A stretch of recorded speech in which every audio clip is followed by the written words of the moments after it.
Diffuse the dispute. 8 ways to de-escalate a heated argument. When you're in the midst of a heated argument, it can be really easy to lose self-control and say things that you either don't mean or wish you had kept to yourself. It is times like this that we might say things that we later regret. This behaviour can damage trust and respect in ways that may be irreversible. So how can we prevent our interactions and communications from escalating to a point of irreparable damage, in particular with people with whom we wish to maintain a positive connection? On today's Science of Happiness video, we're going to look at how to diffuse the dispute, 8 ways to de-escalate a heated argument. The classic book by Kerry Patterson called Crucial Conversations is an incredible and powerful guide on how we can tackle difficult to contain emotions that can take hold and spiral out of control when we are trying to get our point across. There is no question that there's a fine line between being assertive and being aggressive when seeking to have our needs met. When we're engaged in a heated argument, it's easy for us to feel as though we're being personally attacked. The result can feel like our blood is boiling, and immediately the adrenaline rush can invoke a fight or flight response. That adrenaline rush can make us act more impulsively or recklessly than we otherwise would. It's called the amygdala hijacking, and it's a physiological response that can take hold when the brain is unable to stop rational judgment and begins to either attack or run away. The social version of our fight or flight response is silence or violence. Silence or violence are the two main ways we respond to heated arguments. When people choose the silence option, it means that they're becoming quiet, diluting their opinions or apologising for what they believe in. When people choose the violence option, they begin to insult, yell, or simply become aggressive.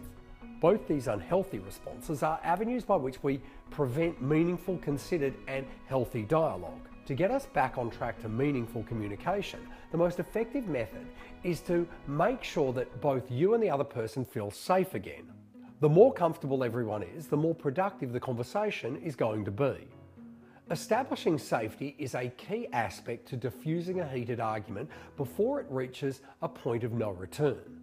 The goal of any conversation is creating a shared pool of meaning. This means allowing everybody to feel safe, speaking their mind, and contribute to the conversation. To create a shared pool of meaning, we need to make the conversation as safe and open as possible. The more information being shared, the easier it is to connect our perspective with the other person's perspective. When we drift away from feelings of safety, people tend to resort to silence or violence. The first technique to adopt is to work at hearing the other person's silence. Silence is one of the most significant ways we cut ourselves off from meaningful dialogue. Signs of silence include withdrawing, taking back what we say, avoiding, not participating or speaking our minds, and masking, watering down our message. The second technique to adopt is to work at seeing the signs of violence. Violence is the other way we cut ourselves off from meaningful dialogue.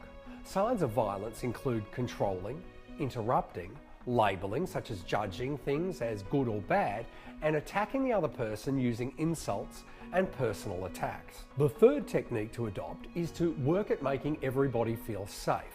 The sooner we identify signs of silence and violence in both ourselves and others, the easier it is to deal with them before they spiral out of control.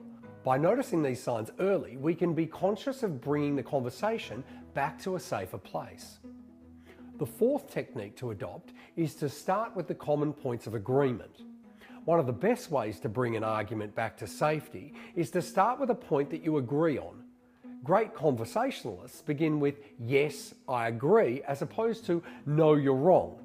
The best way is to identify what is already in your shared pool of meaning before adding new points of argument or information to it. The fifth technique to adopt to de-escalate an argument is to simply state facts, not fiction. When we share our story with others, it's important to be conscious of not being accusatory. When we explain our version of the story and why we're thinking and feeling the way we do, we circumvent over-emotionalizing and eliminating the facts which prevent the out-of-control spiral into an argument.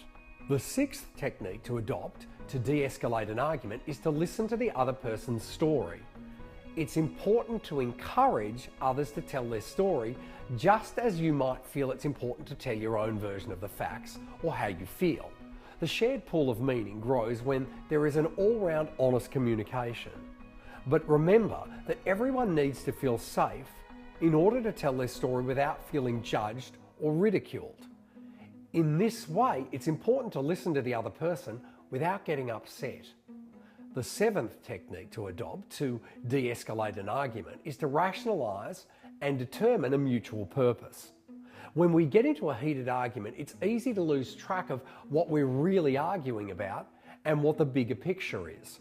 It's important to take a step back and try to find a common ground. A good question is, what do I really want out of this? And what does the other person really want? Are we focused on what really matters? The eighth technique to focus on de-escalation of an argument is to not play the victim or play the villain.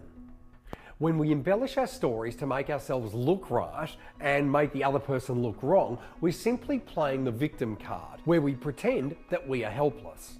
When we play the villain, we are crafting the story that the other person is bad and out to destroy us. The fact is that rarely are things black and white, and more often than not, the truth is somewhere in the middle. These points are designed to bring out of control conversations back to a safe place and open us up to a greater shared pool of meaning. The more freely honest and respectful communication flows between us, the easier it is to have healthy interactions. It takes time and patience to really put these tips into action, so don't expect change to happen overnight. If you're somebody who struggles with having healthy conversations, especially in difficult situations, try your best to remind yourself of these principles more often and try to put them in action. I want you to share these simple and easy to implement techniques with friends and loved ones who you think can really benefit from these simple and easy to carry out de-escalation techniques. Perhaps they work in a job that incites customer rage or frustration. Once these techniques are adopted, every action and reaction seems to flow more smoothly.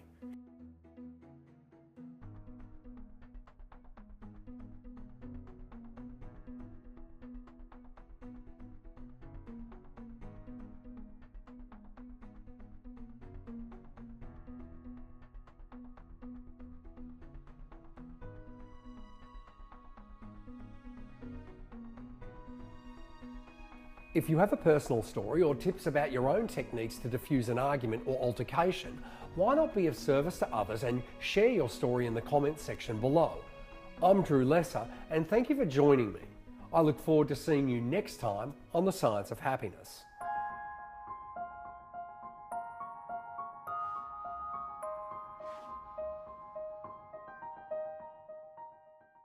The fifth